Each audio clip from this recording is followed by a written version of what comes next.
मेरी स्टेट जल रही है। ये कहा बॉक्सर मैरी कॉम ने मणिपुर के बारे में। अभी बहुत बुरा हाल हो रहा है, मैं सोच भी नहीं पाया ऐसे अचानक कैसे हो रहा है। मणिपुर अभी पूरे केओस में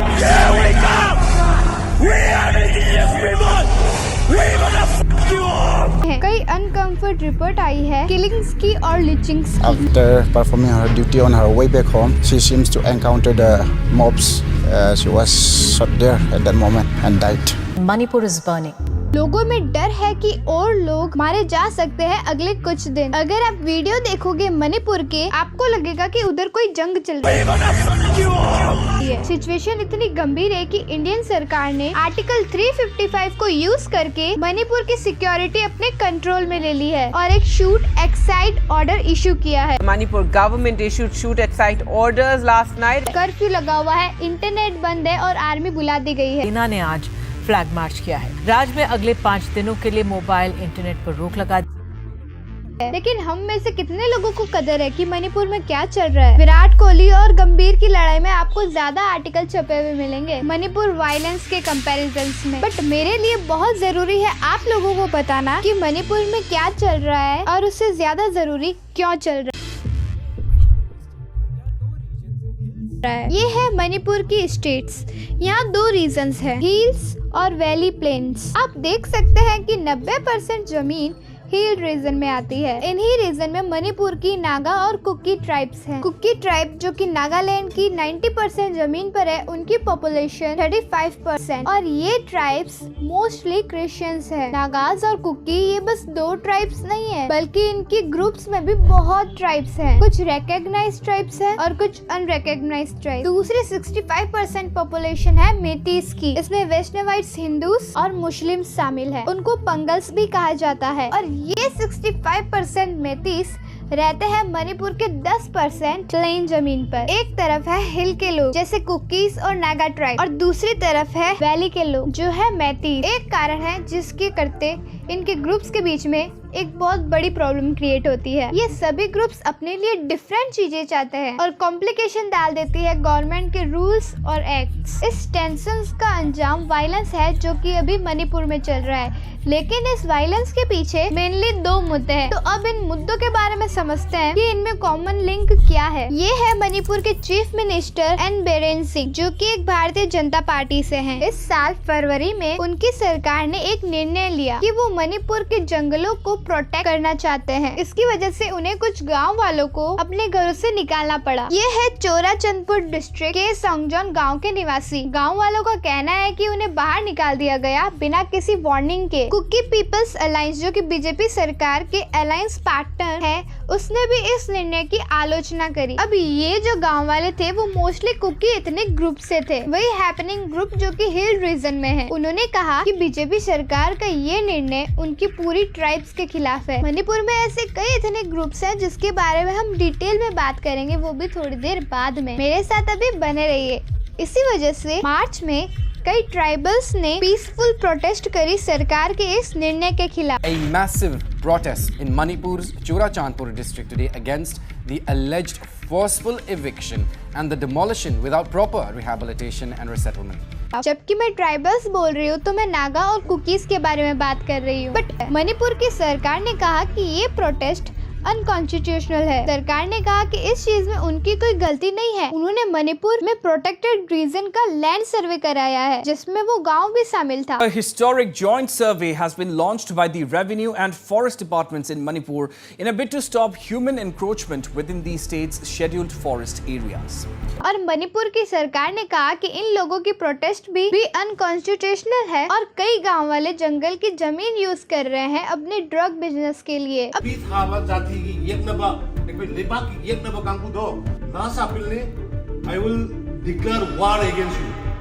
लैंड सर्वे में 3 डिस्ट्रिक्ट्स की बात हुई थी जिसमें एक डिस्ट्रिक्ट था चूराचंदापुर डिस्ट्रिक्ट। उसके बाद कुछ ट्राइबल्स लीडर्स ने 8 घंटे एक बंद अनाउंस किया चूराचंदेपुर डिस्ट्रिक्ट में। इस शटडाउन से पहले चीफ मिनिस्टर बीरेन सिंह एक जिम इनॉग्रेट करने जा रहे थे और एक रैली को एड्रेस करने जा रहे थे, बट कई प्रोटेस्टर्स ने उस जिम को तोड़ दिया और रैली के रेवेन्यू में कई कुर्सियां फेंकी। इस चीज के बावजूद बीरेन सिंह ने अपनी रैली रोकी नहीं। फिर प्रोटेस्टर्स ने इवेंट वेन्यू में घुसने की कोशिश करी, जहां कई वीआईपीस बैठे हुए थे। पुलिस और प्रोटेस्टर्स के बीच हाथापाई हुई।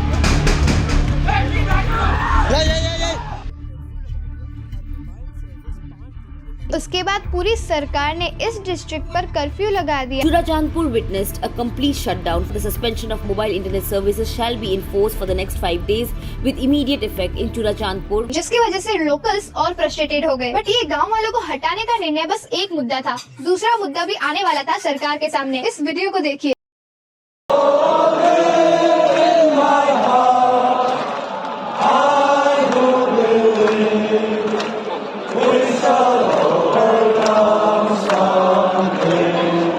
ये लोग गा रहे हैं we shall overcome one day. 3 में मणिपुर के चूराचंदपुर डिस्ट्रिक्ट में अब लोग क्यों प्रोटेस्ट कर रहे हैं? क्योंकि उन्होंने गांव वालों को बाहर निकाल दिया। इसके अलावा एक दूसरा मुद्दा भी था। All tribal student union Manipur ने इनसे अपील करी थी ट्राइबल सॉलिडेरिटी मार्च में।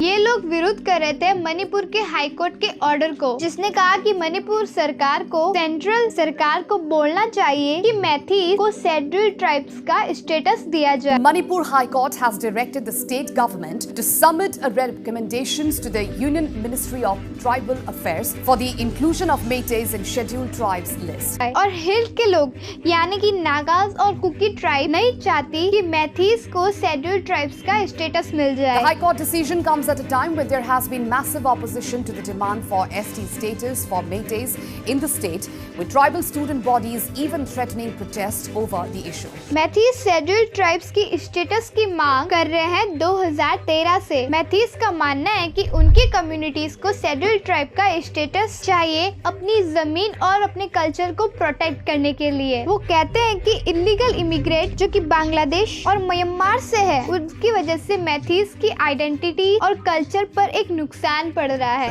We are asking for our survival. We want to survive in our ancestral land. That is the most important. और मैथीज कहते हैं कि अगर उनको शेड्यूल्ड ट्राइब्स का स्टेटस मिल जाएगा तो उससे नागास और कुकी ट्राइब्स को कुछ नुकसान नहीं होगा, उल्टा उसमें मणिपुर में पीस बढ़ जाएगा। पर जो हिल्स के ट्राइबल्स है यानी नागास और कुकीज, वो इस बात से एग्री नहीं करते। हिल्स की जो ट्राइब्स है वो कहते हैं कि मैथीज वैसे ही पावरफुल, वेल एजुकेटेड और कनेक्टेड है। अगर उनको शेड्यूल्ड ट्राइब का भी स्टेटस मिल गया, फिर जो हिल के लोग है उनकी पॉलिटिकल और इकोनॉमिक पावर मणिपुर में और कम हो जाएगी। If in case that is granted by the government, then there will be real division of inner Manipur as well as outer. Hills की ट्राइब्स ये दावा कर रही है कि मणिपुर की लेजिस्लेटिव असेंबली में अराउंड 2/3 सीट्स वैसे ही मैथीज की है। अगर उनके पास इतनी पॉलिटिकल पावर है तो उन्हें शेड्यूल्ड ट्राइब स्टेटस की क्या जरूरत है?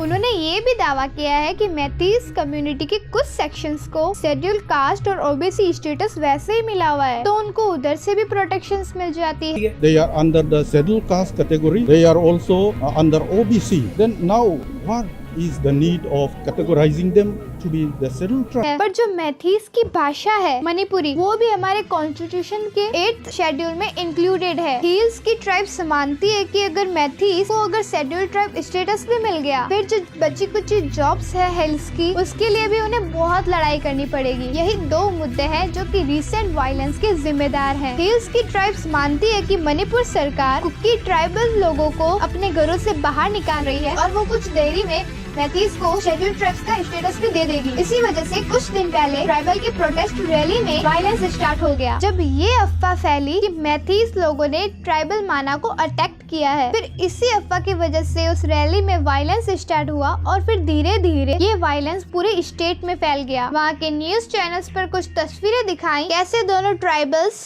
और मैथीज कैसे लोगों के घर जला रहे हैं। Manipur is burning.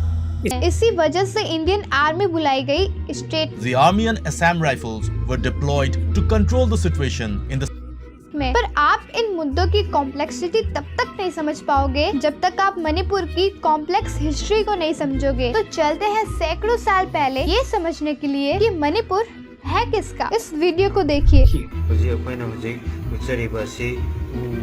ये मैन्यूस्क्रिप्ट जो आप देख रहे हैं इसको पोएस बुलाया जाता है, जो कि मैथीस के एशियन टेक्स्ट हैं। इनको एशियन भाषा में लिखा गया है, जिसमें मेडिसिन, एस्ट्रोनॉमी, रिलीजन्स, हिस्ट्री और पॉलिटिक्स के बारे में बात करी गई है। और मणिपुर का इतिहास स्टार्ट होता है मैथीस लोगों से। सदियों से मणिपुर वैलीज में राज किया है। कहते हैं कि ये मैथीस म्यांमार से मणिपुर वैलीज आए थे। यहाँ उन्होंने अपना किंगडम बसाया था। कई मैथीस राजाओं ने मणिपुर पर राज किया और अपना किंगडम एक्सपेंड किया। मैथीस लोगों के अलावा मणिपुर में कई हिल्स ट्राइब्स भी थी, जैसे नागास और कुकीज। ये ट्राइब्स मणिपुर के पहाड़ों पर रहते थे और इनका खुद का कल्चर, लैंग्वेजेस और ट्रेडिशन था। मैथिक किंगडम का एक बहुत कॉम्प्लेक्स रिलेशनशिप रहा हिल्स की ट्राइब्स के साथ। मैथीस किंगडम ने कई मिलिट्री कैंपेन्स भी करे ट्राइब्स के खिलाफ। कई हिल्स के ट्राइब पर दबाव डाला गया कि वो मैथिक कल्चर, लैंग्वेज और उनके रिलीजन को अडॉप्ट करे। और हम इतिहास में जाए तो मैथिक किंगडम ये इसीलिए करना चाहता था ताकि वो अपने किंगडम को और बड़ा कर सके। और अपने किंगडम को एक्सपेंड करने के लिए मैथीस किंगडम मानता था कि इनको बहुत दबाव डालना पड़ेगा इन ट्राइब्स पर। इस वायलेंस की वजह से हिल ट्राइब और मैथिक किंगडम्स के बीच कई बार वायलेंस हुआ। पर कहानी इतनी ब्लैक और व्हाइट भी नहीं है। कई बार मैथीस किंगडम ने अलायंस भी बनाई ट्राइब्स के साथ ताकि वो एक दूसरे के साथ ट्रेड्स भी कर सके। मैथीस किंगडम को ट्राइब से फॉरेस्ट के गुड्स मिलते और इन्हीं ट्राइब्स को मैथिक किंगडम प्रोटेक्शन देता दूसरे लोगों से। और ये चेंज हुआ 1819 और 1825 के बीच, जब बर्मा के एम्पायर ने मणिपुर को इन्वेंट कर दिया। इस बीमार की हार से मैथीस लोगों को हार झेलनी पड़ी और मैथीस लोगों पर दबाव डाला गया कि वो बर्मीज कल्चर और बुद्धिज्म को अडॉप्ट करें। बर्मीज किंगडम के हाथों हिल्स की ट्राइब्स को भी भुगतना पड़ा। हिल्स ट्राइब्स के खिलाफ बर्मीज रूलर्स ने कई मिलिट्री अलायंस भी लॉन्च करे, जिससे ट्राइबल लोगों की जाने गई और उनके गांव तहस नहस हो गए। ये सिलसिला करीब 7 साल तक चला। इस पीरियड को कहा जाता है द 7 ईयर डिस्ट्रैक्शन। ये सिलसिला थमा 1826 में, जब पहली एंग्लो बर्मीज वॉर हुई। तब अंग्रेजों ने बर्मीज किंगडम को हरा दिया और मणिपुर पर कंट्रोल जमा लिया। अंग्रेजों के आ जाने पर मणिपुरी सोसाइटी पर पॉलिटिकल और इकोनॉमिक चेंज आया। 1535 में मणिपुर में अंग्रेजों ने पॉलिटिकल एजेंसी बनाई और 1891 में इसे अपग्रेड कर दिया। मणिपुर को एक फुल प्रिंसली स्टेट बनाकर। पॉलिटिकल एजेंसी और प्रिंसली स्टेट में फर्क है। यहाँ प्रिंसली स्टेट में अंग्रेजों ने राजाओं से कहा कि वो अपना किंगडम संभाले, उस चीज के लिए उन्हें पैसे देने होंगे अंग्रेजों को। जबकि पॉलिटिकल एजेंसी में अंग्रेज एक पॉलिटिकल एजेंट भेजते जो कि राजा का एडवाइजर होता है, बट एक्चुअली में राजा के पास कोई पावर नहीं थी। मान लो वो कोई एक कठपुतली था अंग्रेजों की हाथों की। इनिशियली अंग्रेजों ने अपना कंट्रोल जमा लिया मैथिक किंगडम पर जो हिल ट्राइब्स थी उनको अंग्रेजों ने खुली छूट दे दी। लेकिन धीरे धीरे ये भी चेंज हुआ। उसके बाद स्टार्ट हुई अंग्रेजों की एक बहुत ही popular policy, divide and rule. अंग्रेजों ने एक ऐसा पॉलिटिकल स्ट्रक्चर बनाया जहां मैथीस को ज्यादा प्रेफरेंस दी जाती, जिससे हिल ट्राइब्स और मैथिन्स के बीच एशियंस स्टार्ट हो गई। अंग्रेजों ने एक लैंड सेटलमेंट पॉलिसी बनाई, ये डिसाइड करने के लिए कि किस ग्रुप की कौन सी जमीन होगी। फिर अंग्रेजों ने कुछ मैथीस को जमीन दी और कुछ कुकीज को। लेकिन उसमें भी 2 प्रॉब्लम्स थी कि जो कुकीज ट्राइबल्स लोग थे उनकी कोई एक जमीन नहीं थी, वो डिफरेंट जगह जगह जाते अपने जानवरों के साथ। इसीलिए जब उनको ये कहा गया कि आपकी जमीन अब परमानेंट है, फिर जो उनका कल्चर था वो फॉलो नहीं कर सके। और दूसरी प्रॉब्लम ये थी कि अंग्रेजों ने ज्यादा फर्टाइल लैंड मैथीस को दी थी और वो जमीन जो ज्यादा फर्टाइल नहीं थी उसे कुकीज को दे दी। ऐसी चीजों के बीच मैथीस और कुकीज ट्राइब्स में एशियंस बढ़ती गई। ये सिलसिला इंडिया के इंडिपेंडेंस के बाद भी नहीं था, पर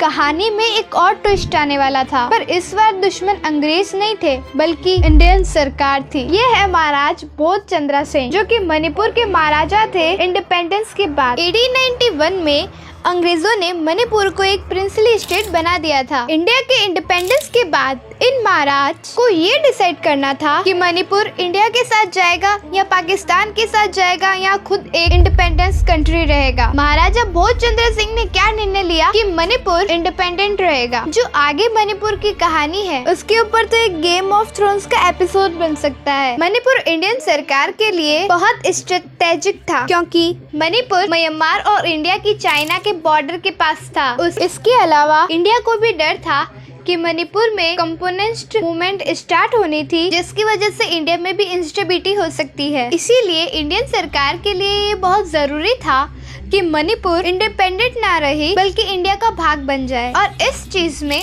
इंडिया सक्सेसफुल रहा। 1949 में मणिपुर ने एक मर्जर एग्रीमेंट साइन किया जिससे मणिपुर इंडिया की स्टेट ही नहीं बनी बल्कि एक यूनियन टेरिटरी बनी। बट कहानी में एक ट्विस्ट है। इस एग्रीमेंट के पहले मणिपुर के कई लोग प्रोटेस्ट कर रहे थे महाराजा के खिलाफ क्योंकि वो अपनी स्टेट में मोनार्की नहीं चाहते। इसी वजह से एक लेजिस्लेटिव असेंबली बनाई गई और जब महाराजा ने मर्जर एग्रीमेंट साइन किया उन्होंने लेजिस्लेटिव असेंबली से परमिशन नहीं ली थी बल्कि कई मणिपुरी ये कहते हैं कि महाराजा ने ये सिग्नेचर दबाव में आके किया। कहा जाता है कि जब महाराजा 1949 में शिलोंग गए आसाम की गवर्नमेंट से बात करने के लिए तब उनको अरेस्ट कर दिया गया और तब तक बाहर नहीं निकाला जब तक वो मर्जर एग्रीमेंट पर साइन नहीं करते। मणिपुर में कई एथनिक ग्रुप्स इस चीज से खुश नहीं थे। उन्हें दिक्कत ये थी कि मर्जर के बाद मणिपुर को सेंट्रल गवर्नमेंट चला रही थी।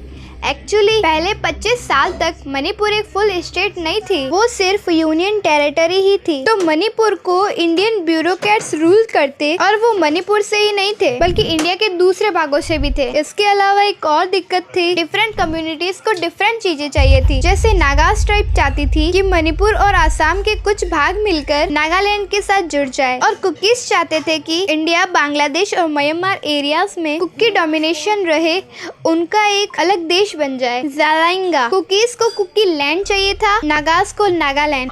और प्रॉब्लम ये थी कि कुछ एरियाज दोनों में ही कॉमन थी बल्कि मैतीस ये दोनों चीजें ही नहीं चाहती थी। उनका मानना था कि कई सदियों से मैतीस का रास्ता मणिपुर के एरिया पर जहाँ हिल्स रीजन भी थे, इसीलिए वो चाहते थे कि हिल्स रीजन जहाँ कुकीज और नागा है वो भी मणिपुर में आ जाए जहाँ मैतीस का राज होगा। इंडियन सरकार ने क्या किया, उन्होंने एक ऐसा सोल्यूशन चुना जिससे सभी नाखुश थे। उन्होंने मणिपुर को एक यूनियन टेरिटरी बनाया और मैतीस जिनको एक शेड्यूल ट्राइब का स्टेटस दिया गया था पहले, वो स्टेटस छीन लिया। इंडियन सरकार ने आर्ग्यू किया कि मणिपुर में आपकी डोमिनेशन है तो आपको ये स्टेटस क्यों चाहिए। इसके अलावा उन्होंने मैतीस को कहा वो हिल्स रीजन में जमीन नहीं खरीद सकते। इंडियन सरकार ने फिर कुकीज और नागा को शेड्यूल ट्राइब का स्टेटस दे दिया और कहा कि तुम मणिपुर में कहीं भी जमीन खरीद सकते हो। अब कहा जाता है कि ऐसा सोल्यूशन जिससे सभी पार्टीज नाखुश हों वो अच्छा सोल्यूशन है, पर इस सोल्यूशन से सारी प्रॉब्लम सॉल्व नहीं हुई। 1912 में मणिपुर को यूनियन टेरिटरी से एक स्टेट बना दिया गया और इसी साल मणिपुर में पहले इलेक्शंस हुए। पर उन इलेक्शंस में एक प्रॉब्लम थी। मणिपुर में 60 कॉन्स्टिट्यूशंस हैं जिनमें से 40 मैतीस डोमिनेंट वैली एरियाज में और 20 हिल रीजन में। इसका मतलब है कि मैतीस के लिए पावर जीतना ज्यादा आसान है, जिसकी वजह से मणिपुर के मोस्टली चीफ मिनिस्टर्स मैतीस कम्युनिटी से होते हैं और हिली एरियाज के ट्राइबल लोगों का मानना है कि इसी वजह से मणिपुर की पॉलिसीज उनके खिलाफ होती है। रीसेंट डिसीजन जहां सरकार ने कई कुकी गांव वालों को अपनी जमीन छोड़ने के लिए कहा। ट्राइबल्स लोग ये भी कहते हैं कि उनके खिलाफ डिस्क्रिमिनेशन किया जाता है। जैसे कई मैतीस कम्युनिटी के लीडर्स ने कुकीज को रेफ्यूजीज कहा है, जबकि कुकीज कहते हैं कि हम कोई रेफ्यूजीज नहीं है मणिपुर में, हम सदियों से मणिपुर के हिली एरियाज में रह रहे हैं, तो हम रेफ्यूजीज कहाँ से हो गए। ये एक और उदाहरण देते हैं इस डिस्क्रिमिनेशन का। ये कौन सी भाषा है? मैथिलियन भाषा, जो बंगाली स्क्रिप्ट में लिखी जाती है और मैतीस कम्युनिटी उसे यूज करती है और 1979 में इस भाषा को मणिपुर की ऑफिशियल लैंग्वेज बना दिया गया। अब ऐसा नहीं कि इस भाषा को सिर्फ मैथी लोग ही बोलते हैं, कई ट्राइबल्स लोग भी इस भाषा का इस्तेमाल करते हैं, पर क्योंकि इस भाषा की बंगाली स्क्रिप्ट की वजह से इसे अच्छी तरह पढ़ और लिख नहीं सकते, इसीलिए सरकार ने जब 1980s में कंपल्सरी बना दिया क्लास 10 तक इस भाषा को, तो मणिपुर के ट्राइबल्स खुश नहीं थे इससे। इन्हीं उदाहरणों की वजह से ये लोग ये मानते हैं कि मैतीस उनके खिलाफ डिस्क्रिमिनेट कर रहे हैं, पर मैतीस कहती है कि उनके खिलाफ भी डिस्क्रिमिनेशन हो रहा है। We are being marginalized, in our own land. We are being treated as an outsider in our own ancestral land. एक मैती लीडर ने कहा कि करीब 60 सालों में उनकी पॉपुलेशन 59% से 44% तक हो गई है। वो कहते हैं कि अपनी ही मातृभूमि में वो आउटसाइड्स हो गए हैं, जहाँ ट्राइबल्स लोग उनकी जमीन ले सकते हैं, लेकिन वो ट्राइबल्स लोग की जमीन नहीं ले सकते। मैतीस ये आर्ग्यू करते हैं कि उनको अपनी स्टेट में एक इनर लाइन परमिट सिस्टम चाहिए, एक ऐसा सिस्टम जो अरुणाचल प्रदेश, मिजोरम और नागालैंड में है। मैं बताती हूँ कि ये सिस्टम क्या है। मैतीस ये कह रहे हैं कि वो इलीगल माइग्रेशन से तंग आ गए हैं, जिसकी वजह से उनकी पॉपुलेशन परसेंटेज मणिपुर में कम हो गई है। तो हम क्यों ना एक ऐसा सिस्टम बनाएं जिससे कोई भी व्यक्ति जो मणिपुरी नहीं है उसे एक परमिट की जरूरत होगी मणिपुर में घुसने के लिए। पर अब आप बोलोगे कि जो हिल्स की ट्राइब्स है वो भी इस बात को मंजूर करेगी, पर वो इस सिस्टम के खिलाफ है। उनका कहना है कि मणिपुर में पावर मैतीस के पास है। कई मैतीस लीडर ने कहा है कि कुकीज ही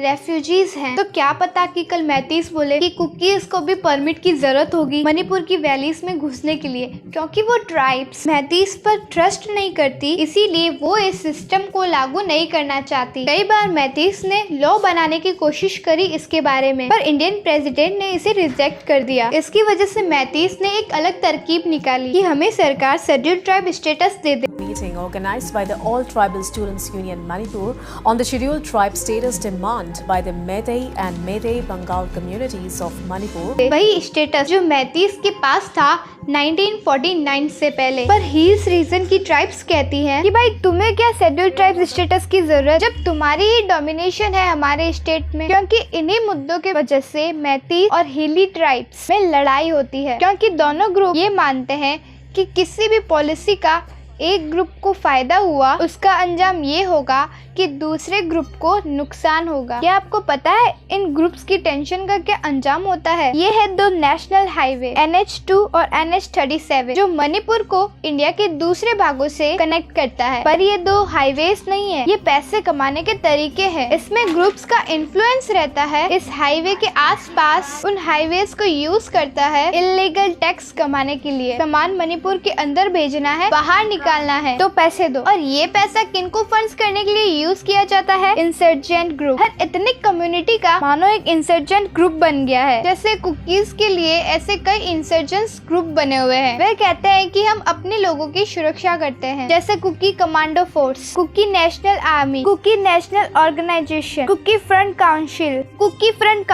कुकी इंडिपेंडेंट आर्मी, जिन Kuki revolutionary force and Kuki defence force. Nagas के भी अपने इंसर्जेंट ग्रुप है, जैसे NSCN-IM। और नागालैंड की भी कहानी बहुत ही इंटरेस्टिंग है, क्योंकि मणिपुर इतना कॉम्प्लेक्स है कि आपको लगेगा कि नागास और कुकीज दोनों हिल्स ट्राइब के हैं, वो दोनों एक साथ रहते होंगे पीस में मैतीस के साथ लड़ाई करने के लिए ना, पर ऐसा भी नहीं है। उन दोनों के बीच भी बहुत वायलेंस हुआ है। जैसे 1990s में हजारों लोग मारे गए थे नागा और कुकी क्लैशेस में, क्योंकि NSCN-IM नागा इंजर्ड ने कुकीज को टारगेट किया उन गांव में जहां नागास की मेजॉरिटी थी, क्योंकि ये कहते हैं कि हम नॉर्थ ईस्ट इंडिया सारे नागास को यूनाइट करना चाहते हैं नागालैंड बनाने के लिए। वहीं KNF और KNA जैसे कुकी ग्रुप्स ने नागास को टारगेट किया है। मुझे कई बार लोग कमेंट करते हैं कि महकता तुम प्रॉब्लम तो बता देती हो लेकिन सोल्यूशन नहीं बताती। ये प्रॉब्लम बहुत कॉम्प्लेक्स है, लेकिन मैं मानती हूँ कि किसी भी इंटर ग्रुप कॉन्फ्लिक्ट को हम इकोनॉमिक चीजों से सॉल्व कर सकते हैं। कि जब गुजरात में दंगे हुए थे 2002 में,